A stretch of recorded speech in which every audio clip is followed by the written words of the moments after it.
All right, y'all, we left off right here.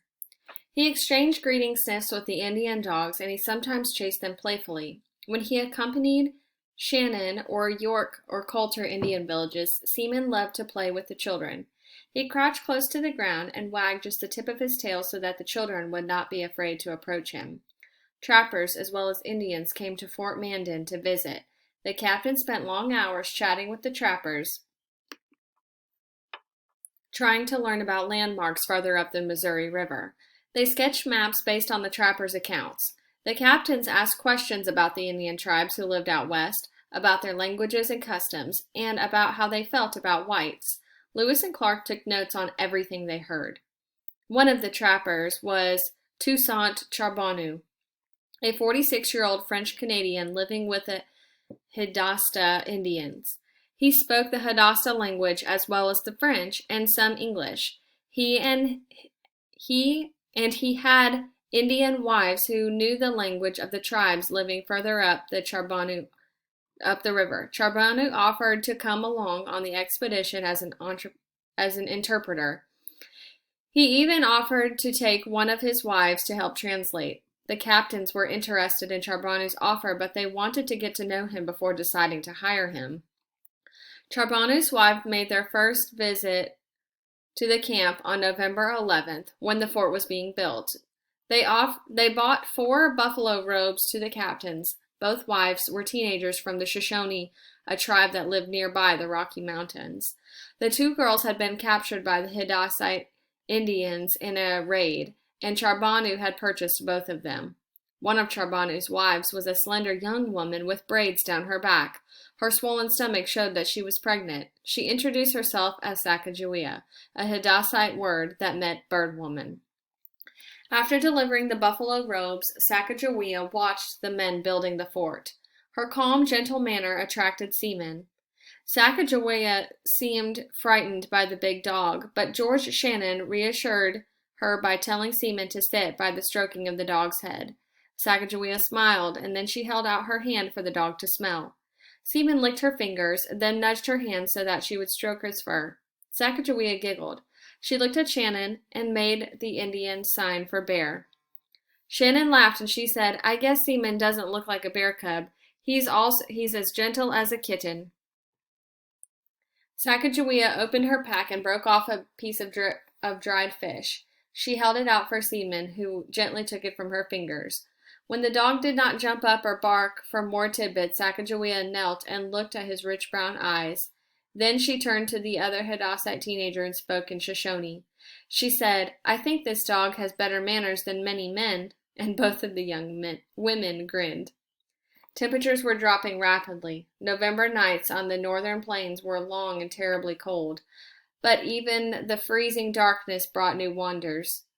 One night, the guard called the captains to look at the sky.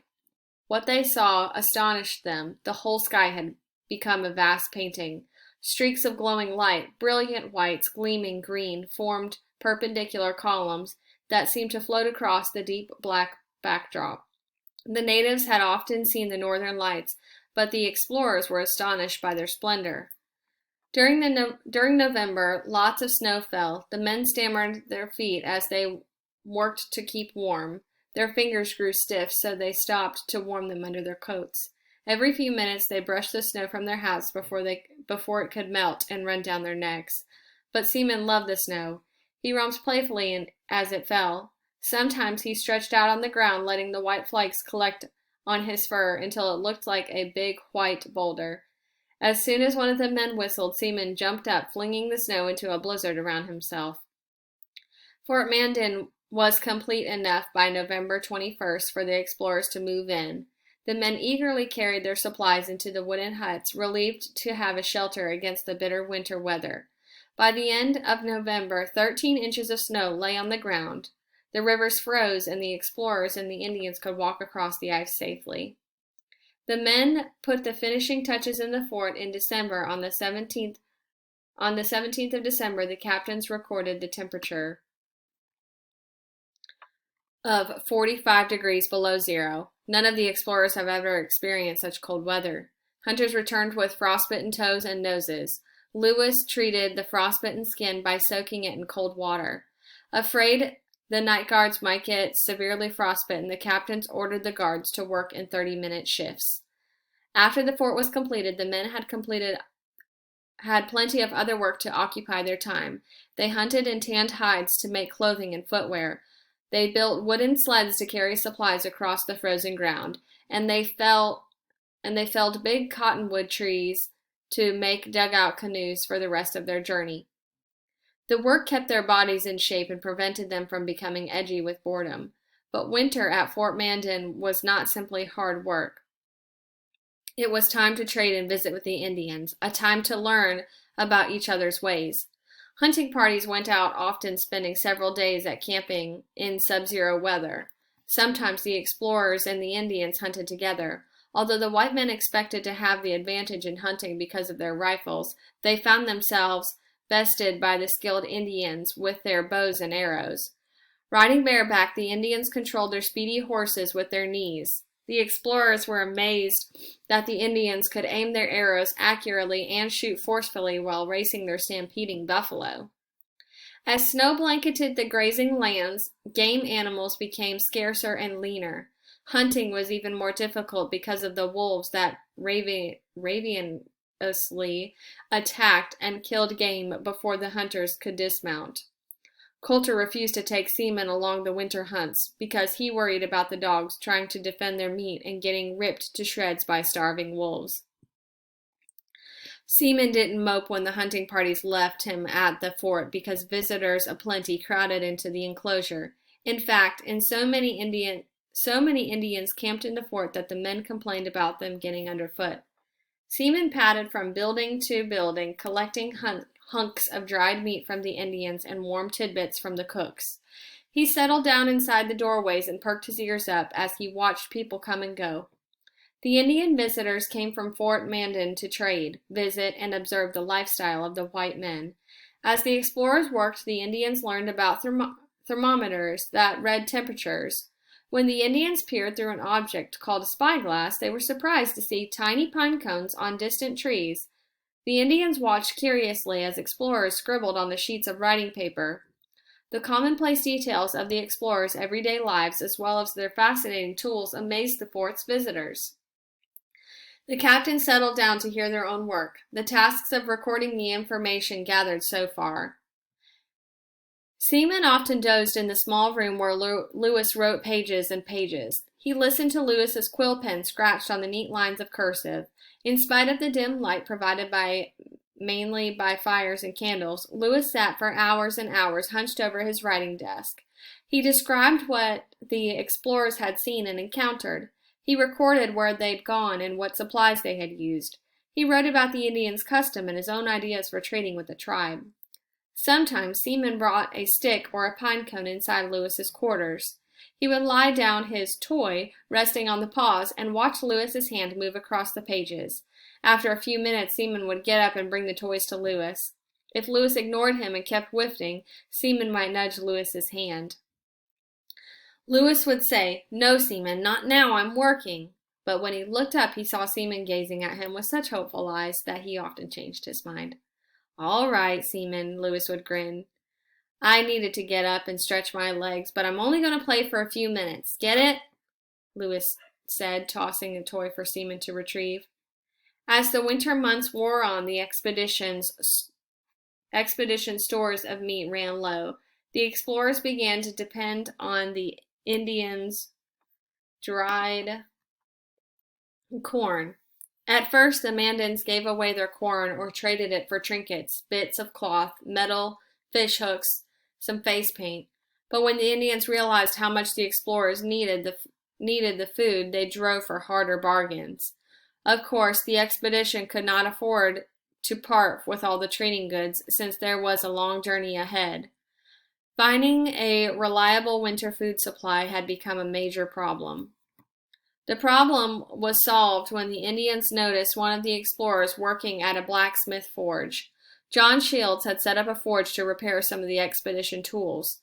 The Indians owned metal tools received from earlier traders, and some of these tools had been damaged with the use. The Indians began bringing their broken tools to the fort in Shields' charge for his work in corn. Pretty soon, Shields was operating a thriving business with several men from the crew helping him stoke the fire and run the forge. Seaman made a wide circle around the forge because he did not like the loud noise of pounding metal and some sparks flying in sizzling fires. After several weeks, the explorers had repaired all of the Indians' broken metal objects, but the explorers continued to need Indian corn. So Shields began making new tools, such as axes and scrapers, and sold these to the Indians. The explorers provided other services for the neighbors. The white men had some medicines unknown to the Mandans. The Indians noticed that Captain Lewis was skilled in doctoring frostbitten and other ailments. Indian mothers began bringing their children to Lewis for various cures. One child had severely frostbitten toes that Lewis had to amputate them and prevent the child from dying of an infection. By February, when Sacagawea was ready to give birth, Charbonneau and his family had moved into Fort Mandan. Lewis helped with her difficult delivery of her son. Charbonneau named the baby Jean-Baptiste. All of the explorers had become fond of the gentle, intelligent Sacagawea, and they were proud that her baby was born in their fort. Seaman sometimes sat next to Sacagawea as she nursed, leaning Baptiste. The dog cocked his head to listen to a small snuffling sound that the baby would make. When Seaman edged close, the infant wrapped his fingers around the tufts of the dog's fur. Sacagawea smiled and sang a soft lullaby to her sons. Seaman looked at the face gently nuzzled by the baby. Nighttime inside the fort was filled with firelight, music, dancing, and friendly company. Some of the explorers had brought their fiddles along. One of the fiddlers, a Frenchman named Pierre Cruzat, knew all sorts of tunes. George Shannon had a fine deep voice, and he loved to sing while Cruzat played. When Shannon sang, Seaman crept close to the young man for a favorite game. Shannon rested his hand on Seaman's broad back and cooed as if he was serenading a pretty lady. Seaman waited patiently until Shannon hit a long note, and then he licked the singer's cheek. Shannon would pretend to be drenched with slobber. He would frown and chase Seaman around the fire, waving his fists and threatening to spank the dog. Seaman would scoot away, his tail tucked lightly under his hind end. The chase would continue for a while the men laughed and whooped, clapping their hands and stamping their feet. Then Seaman would leap over the heads of the men sprawled on the floor. Finding Calder or York, Seaman would tuck under the fellow's arm and bury his head, rolling himself into a round furry bundle. Night after night, Shannon and Seaman played this game, and it always made the crowd roar with laughter. All of the men loved to dance to the fiddle music. They danced into the night, warming muscle grown stiff with the cold. Sometimes they grabbed a partner and danced a reel. On other occasions, they made up their own dance steps and leaped around the floor themselves. The Indian visitors joined in the dancing and merriment. Alright, I'm going to stop here and start the next video at the top of this page. We're almost done with this chapter.